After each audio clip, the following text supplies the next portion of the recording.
এই যে দর্শকবৃন্দ, রসমালাই রেডি হচ্ছে আর তোমরা মুখ গোমড়া করে বসে আছো কেন? একটা হাসি দাও তো।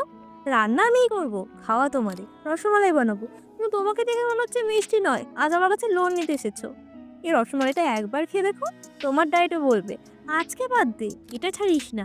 তাহলে চলো বন্ধুরা, রসমালাইয়ের নতুন ভিডিও দেখে নিই। প্রথমে 500 গ্রাম দুধকে ছানা বানিয়ে নিতে হবে।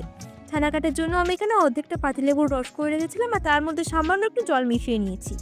এই মিশ্রণটা অল্প অল্প করে দুধের মধ্যে মিশিয়ে দিতে হবে, যতক্ষণ না পর্যন্ত দুধের থেকে জল আর ছানা আলাদা হয়ে যায়। দুধটা ফুটতে ফুটতে যখন দেখবে জলটা হালকা সবুজ হয়ে গেছে, তখন মুছে নেবে, ছানা পুরোপুরি বেরিয়ে গেছে। দুধ থেকে ছানা কাটা হয়ে গেলে তার মধ্যে আমি ঠান্ডা জল দিয়ে দেবো, তাহলে ছানাটা বেশ নরম থাকবে। এরপর একটা সুতির কাপড়ের মধ্যে ছানাটা ঢেলে দিয়ে সমস্ত জল চেপে চেপে বের করে ফেলতে হবে। ছানা থেকে জল ছাড়ানো হয়ে গেলে এবার ওই ছানাটাকে হাতের সাহায্যে ভালো করে মেখে নিতে হবে। এইভাবে ছানা মেখে নিলে রসমালাই নরম হয়, ঠিক যেমন আমাকে একটু ভালোবেসে কথা বললেই আমি নরম হয়ে যাই। যাই হোক, এবার ছোটো ছোটো রসগোল্লা পাকিয়ে নিতে হবে। একেবারে ছোটো ছোটো করে গোল করো, নইলে পরে ফুলে ফুলে 10 টাকা রসগোল্লা হয়ে যাবে। যাই হোক, আমাদের গোল পাকানো কমপ্লিট। এবার একটা শিরা বানিয়ে নিতে হবে। তার জন্য আমি 1 ঢাকনা চিনি আর বেশ খানিকটা জল দিয়ে একটা শিরা বানিয়ে নেব। চিনি জলের সাথে ভালোভাবে মিশে ফুটে উঠলে ওই চিনি শিরার মধ্যে ছোটো ছোটো সব রসগোল্লাগুলো দিয়ে দিতে হবে। রসগোল্লা ছাড়া হয়ে গেলে আর কি, এবার একটা ঢাকনা দিয়ে 5 মিনিটের জন্য ঢেকে রেখে দিতে হবে। এরপরেই তো হবে আসল ম্যাজিক। এরপর ঢাকনাটা খুলেই দেখি সব ছানার বলগুলো ফুলে ফুলে ডবল হয়ে গেছে। দেখতে কত সুন্দর লাগছে না? সত্যি বলতে এত টেস্টি রসমালাই তুমি কোথাও পাবে না। আমার কথা শুনে এই রসমালাই একবার বাড়িতে বানিয়ে দেখো। ভালো না লাগলে আমাকে কমেন্টে জানিও। রসগোল্লাগুলো হালকা চেপে অন্য একটি পাত্রে তুলে নেব। এরপর একটা হামানদিস্তে দিয়ে 3টে এলাচ বেটে নিতে হবে। এবার রসমালাইয়ের রস বানানোর জন্য 500 গ্রাম দুধ জাল দিয়ে নিতে হবে। তারপর তা থেকে কিছুটা দুধ আলাদা করে রেখেছি।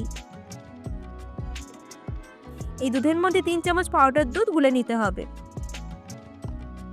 এবার ফুটতে থাকা দুধের মধ্যে স্বাদ মতন পাটালি গুড় দিয়ে দেবো। তোমরা তোমাদের পছন্দ মতন মিষ্টি দিয়ে দিও। আর বাটিতে গুলিয়ে রাখা পাউডার দুধটা একই সাথে দুধের মধ্যে দিয়ে দিতে হবে। এরপর ফুটতে থাকা দুধের মধ্যে এলাচ গুঁড়ো, সামান্য লবণ আর বেশ খানিকটা সাফরান দিয়ে খুব ভালোভাবে ফুটিয়ে নিতে হবে। ফুটতে ফুটতে ঘন হয়ে আসলে তার মধ্যে ছানা রসগোল্লাগুলো ছেড়ে দিতে হবে।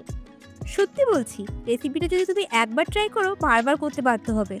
এবার আবারও কিছুক্ষণ নাড়াচাড়া করে একটা থালা দিয়ে ঢেকে কিছুক্ষণের জন্য ফুটিয়ে নিলেই আমাদের রসমালাই রেডি। দেখো, এটা দেখতে কত সুন্দর হয়েছে না?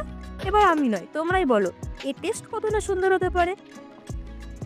এত সুন্দর ছানা রসমালাই যদি বাড়িতেই অনায়াসে বানিয়ে নেওয়া যায়, তাহলে দোকান থেকে কিনে খাওয়ার কি কোনো প্রয়োজন আছে? আর এই রসমালাই রেডি হয়ে গেলে 2 ঘন্টার জন্য ফ্রিজে রেখে দিও। তারপর ফ্রিজ থেকে বের করে 1 চামচ মুখে দিয়ে দেখো, পুরো জমে ক্ষীর।